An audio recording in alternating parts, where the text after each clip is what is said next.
No episódio de hoje, vamos conhecer 3 histórias envolvendo pessoas extremamente ricas que acabaram brutalmente atacadas por animais selvagens.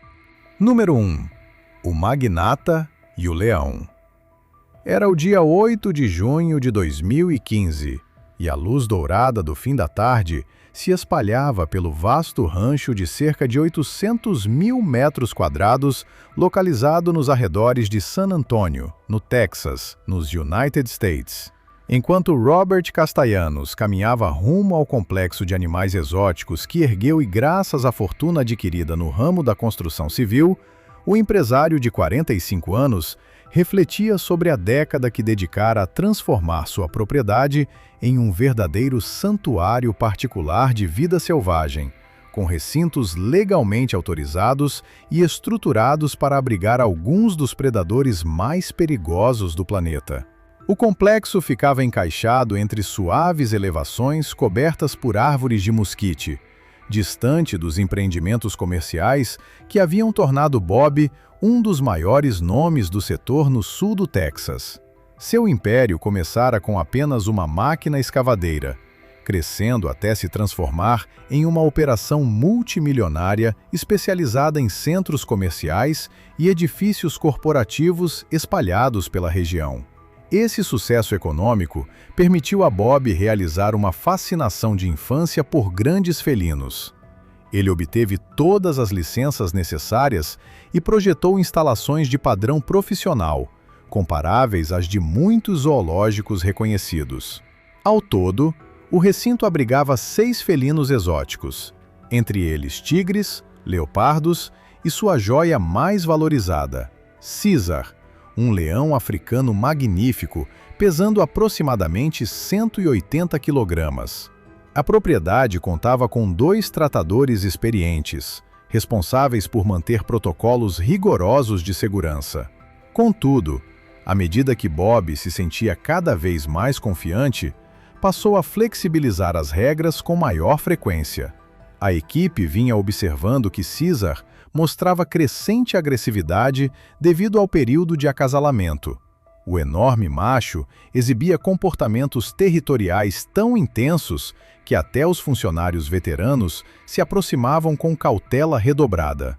Bob, porém, ignorava esses alertas, sustentando que suas interações diárias com Caesar haviam criado um laço especial, capaz de superar qualquer instinto selvagem. O que os tratadores desconheciam era que o empresário vinha entrando secretamente nos recintos durante o horário de almoço, registrando selfies com os animais para impressionar investidores interessados no projeto. Essas visitas proibidas tornaram-se cada vez mais frequentes, e Bob acabou criando uma rotina extremamente arriscada: testar o quanto conseguia se aproximar dos felinos sem provocar reações defensivas. A confiança exagerada do magnata era alimentada por lembranças da infância, passada no rancho de gado do avô, onde lidava com animais temperamentais como se isso fosse simples. Ele se gabava frequentemente, dizendo ter uma habilidade natural para interpretar o comportamento animal e afirmando que conseguia perceber quando um predador estava tranquilo ou irritado. Seu histórico vitorioso no setor da construção civil reforçava a sensação de que tinha uma percepção especial que os demais não possuíam, sentimento que, com o tempo, fez com que ele negligenciasse os próprios protocolos de segurança que ele financiara. Recentemente, a seguradora da propriedade havia realizado uma inspeção, identificando algumas irregularidades pequenas que Bob garantiu que corrigiria, mas acabou deixando para depois devido à rotina cheia. Os leões africanos, porém, não são criaturas que permitem deslizes. Tratam-se de predadores de topo, capazes de ultrapassar 190 quilogramas e derrubar presas muito maiores graças à força extraordinária e reflexos impressionantes. Esses felinos vivem em grupos sociais complexos e defendem territórios com agressividade acentuada, sobretudo os machos, que precisam constantemente reafirmar sua posição na hierarquia. No período reprodutivo, tornam-se ainda mais imprevisíveis, agindo sob fortes impulsos hormonais que podem resultar em ataques repentinos, inclusive contra seres humanos familiares. As mandíbulas de um leão conseguem exercer mais de 300 kg força por polegada quadrada, enquanto suas garras retráteis são capazes de rasgar carne com imensa precisão. Naquele fim de tarde, ao se aproximar do recinto de Caesar, Bob percebeu que o sistema automático de água havia falhado. O bebedouro estava praticamente seco diante do calor intenso do Texas. O tratador principal havia ido à cidade buscar suprimentos e só retornaria dentro de pelo menos 1 hora. Mas Bob não suportava a ideia de deixar Caesar sofrer com a falta de água. Embora tivesse entrado inúmeras vezes no recinto durante manutenções, seguindo procedimentos que trancavam o leão em uma área separada, naquele dia cometeu um erro fatal. Não verificou se o portão interno, que dividia os setores do recinto, estava completamente travado após a manutenção realizada pela manhã. Um funcionário deixara a pesada barreira de aço entreaberta, uma abertura de pouco mais de 40 centímetros, que parecia fechada a partir do ângulo de visão de Bob, mas permitia perfeitamente a passagem do enorme leão. Ao destrancar a entrada de serviço e entrar no que acreditava ser a área isolada, segurando uma mangueira para reabastecer o sistema manualmente, iniciou-se o ataque. Bob se inclinou sobre o bebedouro com as costas voltadas para o interior da área, sem perceber que Caesar havia atravessado silenciosamente a abertura. Com um instinto predatório ativado pela postura vulnerável do homem, o leão percorreu os cerca de 6 metros que os separavam em menos de 3 segundos. O impacto do corpo de quase 180 quilogramas lançou Bob contra a parede de concreto ao lado do bebedouro. As mandíbulas de Caesar se fecharam sobre o pescoço e a cabeça do empresário. Os caninos de aproximadamente 10 centímetros perfuraram artérias importantes, enquanto a força esmagadora danificava as vértebras cervicais. O corpo de Bob estremeceu quando as artérias carótidas foram rompidas e sua via aérea comprimida, provocando perda rápida de sangue e asfixia, incapacitando-o quase instantaneamente. O leão manteve o aperto fatal por quase 1 minuto, guiado pelos instintos territoriais que exigiam eliminar completamente qualquer ameaça percebida. Suas garras rasgaram as costas e ombros do empresário durante a breve luta, abrindo ferimentos profundos enquanto a pressão da mordida impedia fluxo sanguíneo e respiração. Em menos de 90 segundos, os movimentos de Bob cessaram e seu corpo ficou completamente inerte. Somente após observar a imobilidade total, Caesar finalmente o soltou, convencido de que a ameaça havia desaparecido. O imenso felino se retirou para um canto do recinto, permanecendo em posição de alerta, próximo à abertura por onde passara. O tratador encontrou a cena cerca de 2 horas depois, ao retornar da cidade, e acionou imediatamente os serviços de emergência e autoridades ambientais.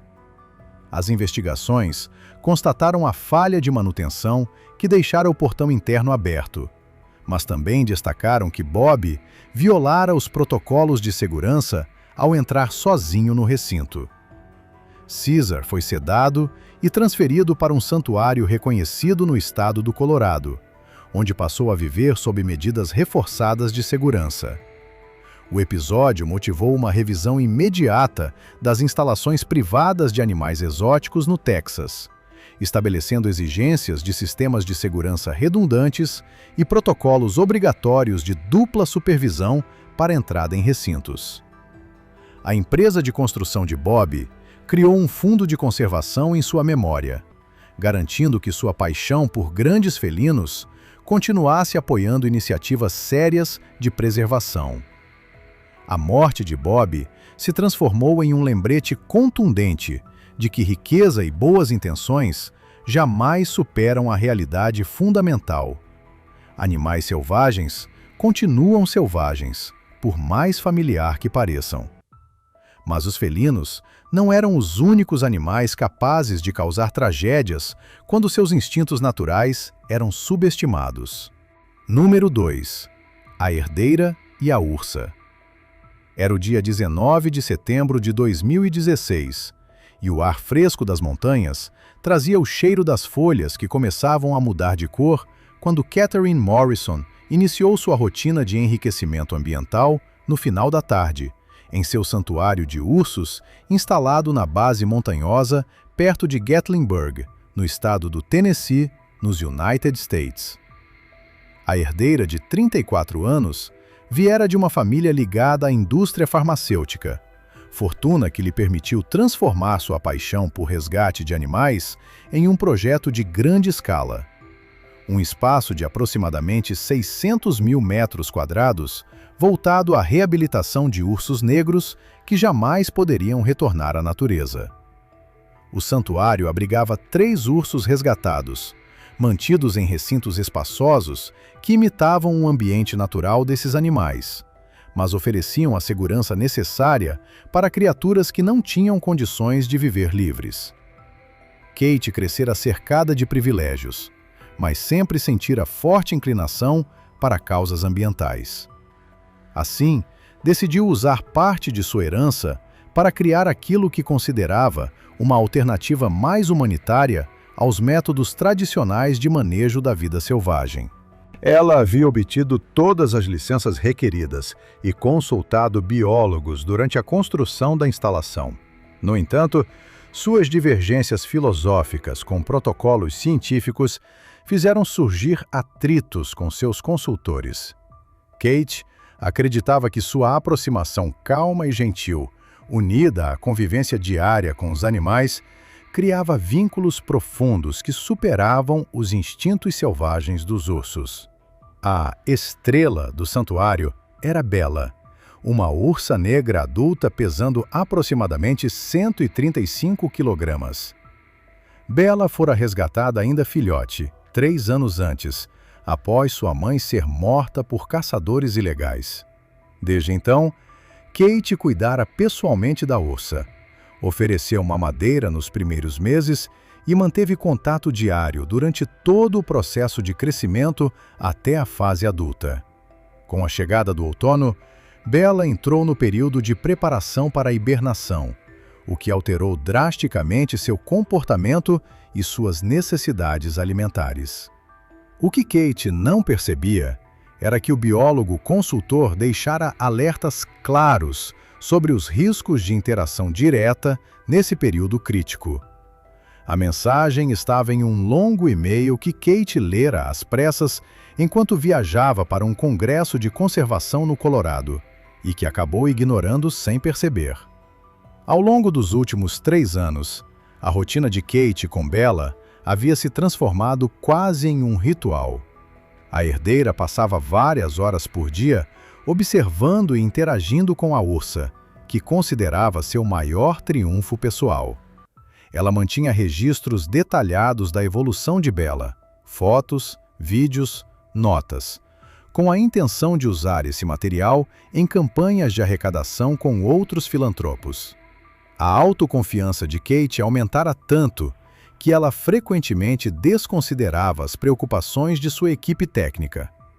Convencida de que seu vínculo afetivo com os animais lhe fornecia percepções únicas, acreditava ser capaz de notar mudanças sutis no comportamento dos ursos até mesmo antes dos especialistas. A instalação havia passado por inspeção estadual recentemente e recebera apenas recomendações pequenas. Entretanto, o inspetor expressara preocupação explícita com a prática de interação direta de Kate durante a temporada de hiperfagia, o período em que ursos negros consomem quantidades enormes de alimento para acumular gordura antes de hibernar. Kate afirmou compreender os riscos, mas insistia que sua relação emocional com Bella permitia identificar sinais de irritação antes que qualquer problema ocorresse. A equipe, no entanto, sentia crescente desconforto com tais práticas. Mas, como Kate controlava financeiramente o santuário, poucos tinham liberdade para confrontá-la diretamente. Os ursos negros norte-americanos são onívoros altamente inteligentes e podem atingir até 270 quilogramas. As fêmeas, especialmente no outono, priorizam a ingestão calórica a um nível extremo. Durante a chamada hiperfagia, os animais entram em um estado de fome intensa, sendo capazes de consumir mais de 9.000 calorias por dia, na tentativa de garantir reservas suficientes para enfrentar os meses de dormência. Esse instinto de sobrevivência faz com que se tornem imprevisíveis e extremamente protetores de qualquer fonte de alimento, independentemente do grau de familiaridade com humanos. A decisão de Kate de entregar pessoalmente itens de enriquecimento durante esse período refletia sua filosofia de manejo mais afetiva. Ainda que o biólogo consultor tivesse reiterado inúmeras vezes os perigos de entrar nos recintos durante a hiperfagia, Kate havia executado atividades semelhantes na primavera e no verão sem incidentes, colocando brinquedos, alimentos e estímulos ambientais para manter Bella ocupada. Cada interação bem-sucedida fortalecia em Kate a sensação de que suas estratégias funcionavam, levando-a a interpretar as mudanças sazonais de Bella como meras alterações temporárias de humor. O encontro fatal teve início quando Kate entrou no recinto carregando uma cesta com abóboras, maçãs e outras frutas destinadas a estimular o comportamento exploratório da ursa e diversificar sua dieta. Bella descansava sob a sombra de um grande carvalho, mas assim que percebeu o cheiro dos alimentos, sua atenção se direcionou imediatamente para Kate. O olfato extremamente apurado da ursa captou a presença da comida do outro lado do espaço. A aproximação de Bella, num primeiro momento, pareceu normal, condizente com comportamentos anteriores. Porém, quando Kate começou a posicionar os alimentos próximos ao ponto central de alimentação, a ursa teve uma mudança brusca. Seus instintos de hiperfagia interpretaram a presença humana como competição direta pelo suprimento calórico crucial, desencadeando uma resposta agressiva inédita. A postura de Bella deixou claro que ela havia entrado em um modo defensivo. Kate percebeu a mudança e tentou recuar em direção ao portão de saída, mas as folhas úmidas acumuladas ali tornaram o solo escorregadio. Ao tentar acelerar o passo, ela perdeu o equilíbrio e caiu pesadamente a cerca de 4,5 metros da saída. A queda colocou Kate exatamente entre a ursa e os alimentos espalhados. Nesse instante, os instintos alimentares de Bella assumiram total controle. A ursa avançou com força esmagadora. Os cerca de 135 quilogramas de músculo impactaram o corpo vulnerável de Kate com violência. As patas poderosas atingiram seu peito e abdômen, provocando fraturas de costelas e danos internos. As garras afiadas abriram cortes profundos, enquanto as mandíbulas de Bella mordiam repetidamente o rosto e os ombros da mulher. A resposta de Bella não era pessoal, era puramente instintiva. A ursa entrou no modo de defesa alimentar, sem reconhecer a figura humana que a criara por 3 anos. Kate convulsionava sob o peso das mordidas e arranhões, enquanto Bella continuava a proteger aquilo que considerava seu recurso vital. Os movimentos de Kate foram diminuindo à medida que a perda de sangue e os ferimentos internos sobrecarregavam seu organismo. Quando seu corpo ficou completamente imóvel, a agressão cessou.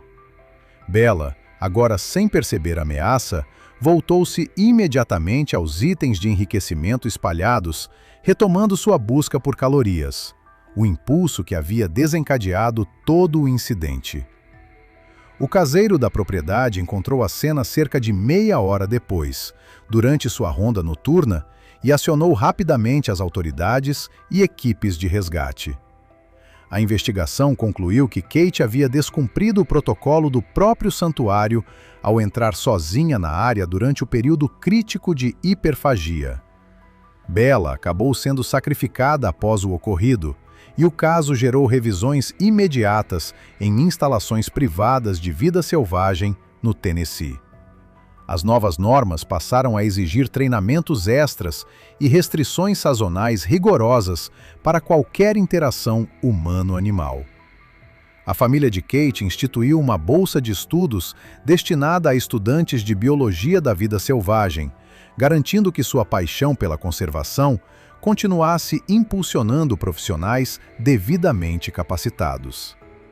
A morte de Kate se tornou um alerta poderoso sobre como comportamentos sazonais podem transformar até mesmo animais aparentemente dóceis em seres imprevisíveis, especialmente quando seus instintos de sobrevivência falam mais alto. Número 3. O banqueiro e o jacaré.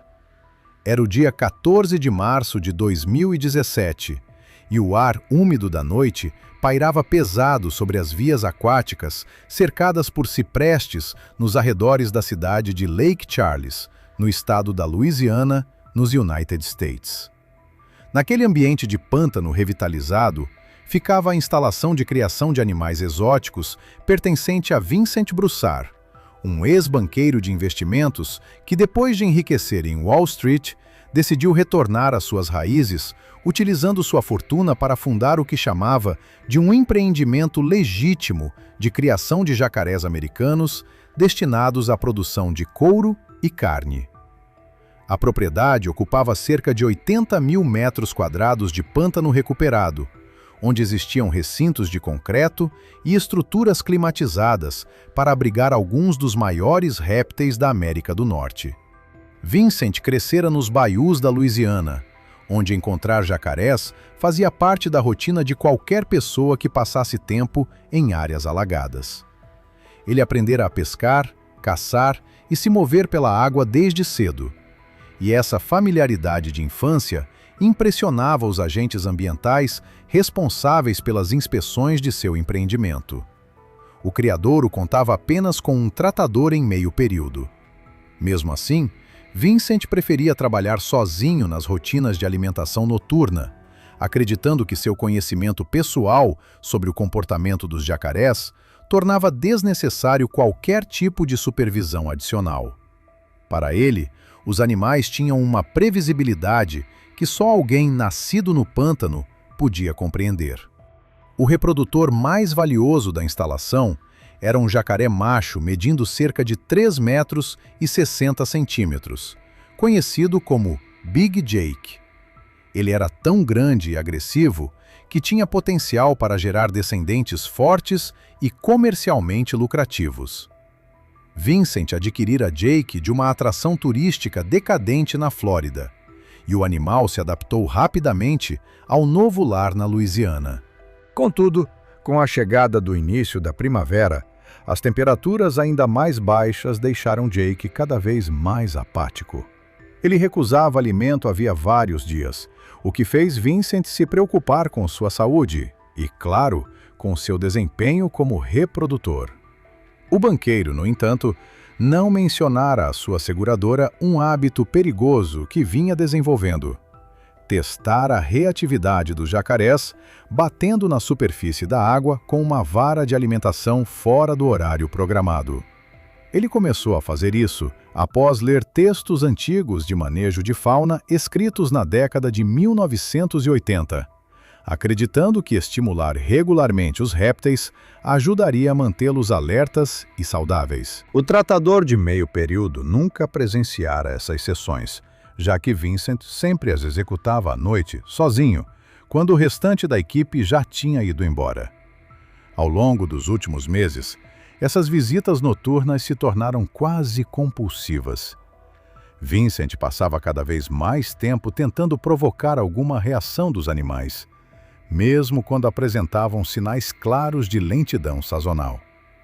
Os jacarés americanos são predadores de topo que podem atingir mais de 4 metros e pesar acima de 450 kg.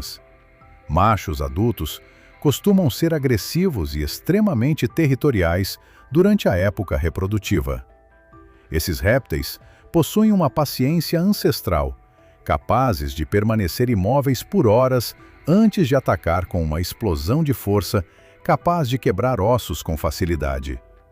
Sua mordida pode ultrapassar 1.300 kg força por polegada quadrada, e o famoso giro da morte serve para desorientar presas, dilacerar tecidos e arrancar membros. A preocupação de Vincent com a falta de apetite de Big Jake fez com que ele visitasse o recinto do animal em um horário não programado, esperando estimular o jacaré a voltar a comer.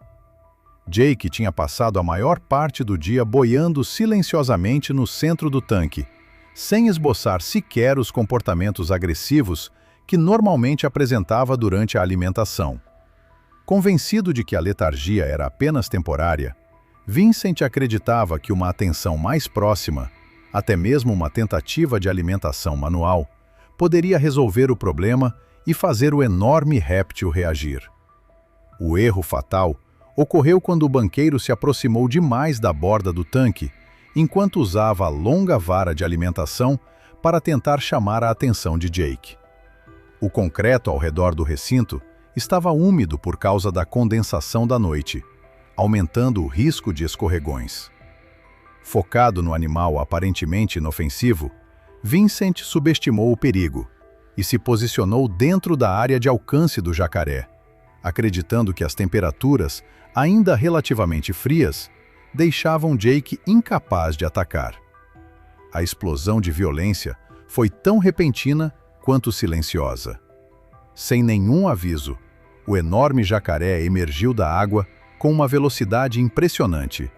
Cerca de 650 kg de músculos e ossos dispararam para fora da superfície, abocanhando a perna de Vincent com força esmagadora.